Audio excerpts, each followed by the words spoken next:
धन्यवाद। बहुत राम्रो प्रश्न। हाम्रो वैदिक जीवन व्यवस्था बडा सुन्दर व्यवस्था छ र त्यो व्यवस्था अनुसार हाम्रो जीवनलाई 4 भागमा बाँडिएको छ।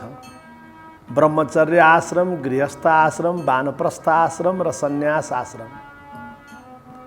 र यहाँ आश्रम शब्दको प्रयोग गरियो, अर्थात् जहाँ नैतिकता छ, जहाँ मर्यादा छ, जहाँ आचरण छ, जहाँ अनुशासन छ, जहाँ जीवनको लामो यात्राको लागि तयारी गर्ने शुभ सङ्कल्प छ, सत्सङ्कल्प छ।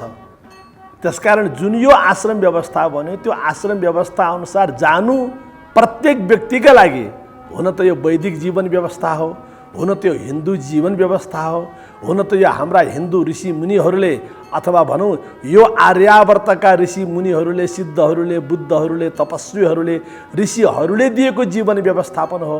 तर साथै राम्रा कुरा भनेको न गोरो हो न कालो हो, राम्रो कुरा भनेको न पूर्व हो न पश्चिम हो। That doesn't matter where you live, doesn't matter what kind of background, social, political, religious background you have, what kind of race you belong to, that doesn't matter. But all the ethics, all the values which can build up your total life, which can help you to grow as a tallest, biggest, beautiful tree, त्यो हिसाबले भन्नुपर्दा हामी सबैले ब्रह्मचर्य आश्रमको परिपालन गर्नुपर्छ। र ब्रह्मचर्य आश्रम भनेकै जहाँ नैतिकता छ, जहाँ आचरण छ, जहाँ खानपानका कुरा छन्, जहाँ सात्विकताका कुरा छन्, जहाँ के गर्ने के नगर्ने कुराहरू छन्, जहाँ आत्मसंयमका कुराहरू छन् र जहाँ सेक्सुअल रिलेसनसिपका कुराहरू छन्, शारीरिक सम्बन्ध आदिका कुराहरू छन्। त्यसले गर्दा ब्रह्मचर्य आश्रमलाई सम्मान गर्नु यो केवल हिन्दूका लागि होइन, प्रत्येक व्यक्तिका लागि। किनकि शरीरको बनोटमै के छ भने कि जबसम्म तपाईँले शरीरलाई पूर्ण रूपेण विकसित गर्न सक्नुहुन्न तबसम्म तपाईँले आफ्नो शरीरको शक्तिलाई क्षय गर्नु भनेको तपाईँले आफ्नो शरीरमाथि आफै अन्याय गर्नु हो।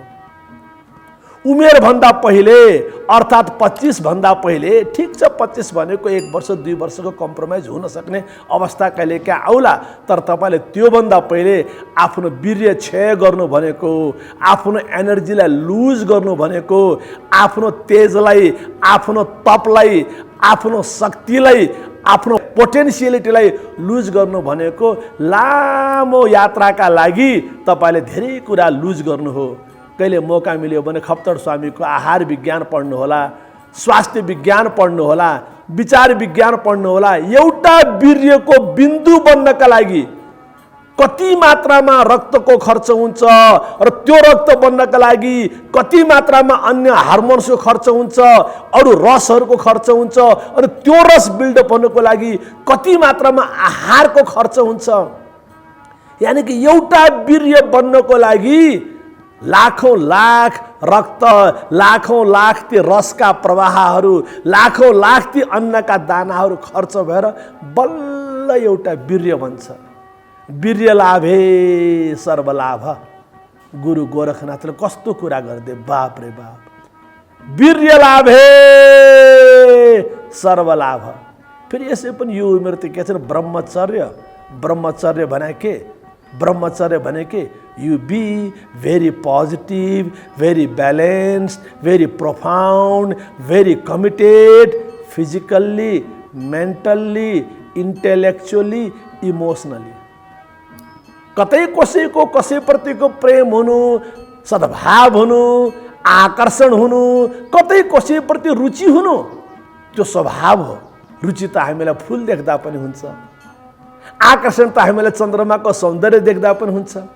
आफ्नो आफ्नो ब्याकग्राउन्ड अनुसार कसैलाई नदी हेर्दा, कसैलाई पहाड हेर्दा, कसैलाई पशु पक्षी हेर्दा, यसै गरी मान्छे हेर्दा, सुन्दर युवक हेर्दा, सुन्दर युवती हेर्दा आकर्षण हुनु त्यो बहुत राम्रो कुरा हो। त्यसलाई हामीले स्वाभाविक जीवन वृत्तिका रूपमा लिनुपर्छ। तर त्यो आकर्षणलाई गलत कुराको लागि प्रयोग गर्नु, that's what our problem. Love doesn't mean only physical contact, Love doesn't mean only biological relationship. Love doesn't mean only some kind of sexual game. र अहिले the problem of the Western world is sexual explosion. Sexual explosion, यो जुन यौन समस्या हो आज पश्चिमी मुलुकको ठुलो समस्याको रूपमा आएको छ। तर मैले पश्चिमी मुलुक भनेर फेरि पश्चिमी मुलुकको निन्दा गर्न खोजेको होइन। अहिले हुँदै गर्दा, अहिलेको खानपानले गर्दा, अहिलेको मिडियाले गर्दा, अहिलेको सामाजिक वातावरणले गर्दा त्यो कुरा अहिले हाम्रो नेपाल जस्ता देशहरूमा, अन्य देशहरूमा, अल ओभर द वर्ल्ड त्यो समस्या देखा परिरहेको छ।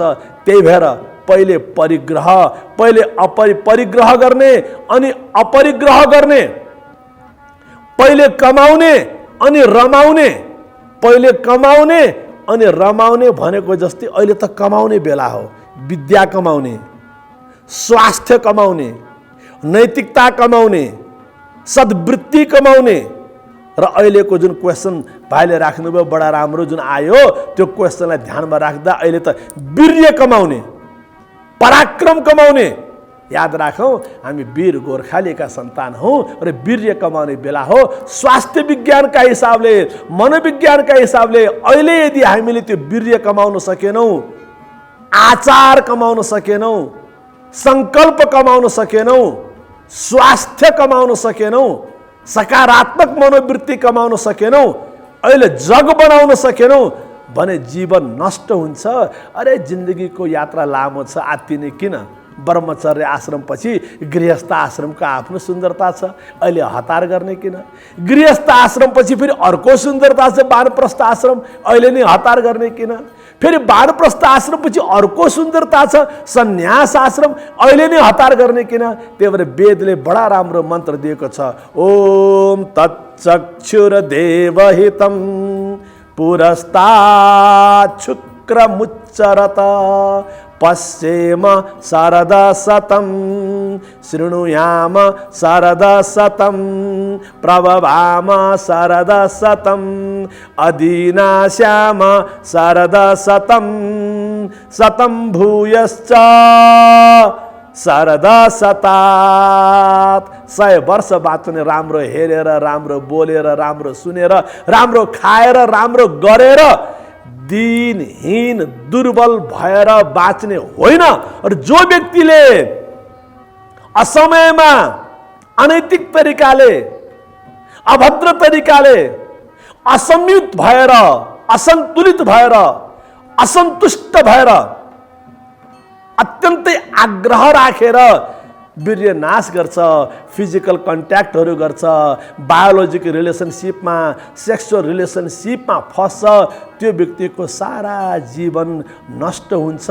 आज सारा दुनियाँमा योगको डङ्का बजिरहेको छ र योगको मूल सूत्र के हो? यम र नियम। That's what the basic journey, that's what the basic foundation. आज योग गर्ने मान्छे धेरै भए, तर तिनै योग गर्ने मान्छेले पनि यम र नियमलाई भुलेका छन्। त्यही भएर भगवान गौतम बुद्धले पनि के भने? कामेषु मिच्छाचारा वेरमणि शिक्षापदम समादियामी। काममा, यस्ता किसिमका वासनामा, यस्ता किसिमका वृत्तिहरूमा मान्छेले आफ्नो जीवन शक्तिलाई नष्ट गर्नु हुँदैन है। ऋतु आए फल होए। र याद राखौँ, दुनियाँमा अहिले यस्तै किसिमको रिलेसनसिपले गर्दा गृहस्थ आश्रम बर्बाद भएको छ। पति र पत्नी बीचको सम्बन्धको सौन्दर्य नष्ट भएको छ। एकअर्काप्रतिको आस्था, श्रद्धा र विश्वास नष्ट भएको छ। लजिकल पोइन्ट अफ भ्यूले लाग्छ लभ गर्नु, यो गर्नु, त्यो गर्नु ह्युमन राइट्स हो। ठीक छ, राइट्स भन्ने आजभोलि के आएको छ that I don't know, but never forget, before human rights we must have humanity, and before humanity we must have human values, and before human values we must have human understanding. त्यो भएन भने यो लभको नाममा, human राइट्सको नाममा, my life my चोइसको नाममा, how can you say my life is my choice? Can you say my birth is my choice? Can you say my death is my choice? Until you can't say my birth is my choice, my death is my choice, then how can you act just like an animal, doing anything, anywhere, anytime, with anyone? How can you destroy such a beautiful human life? यो कर्म योनि हो, भोग योनि होइन. That's what the basic fundamental difference between human being and non-human being. Thank you so much.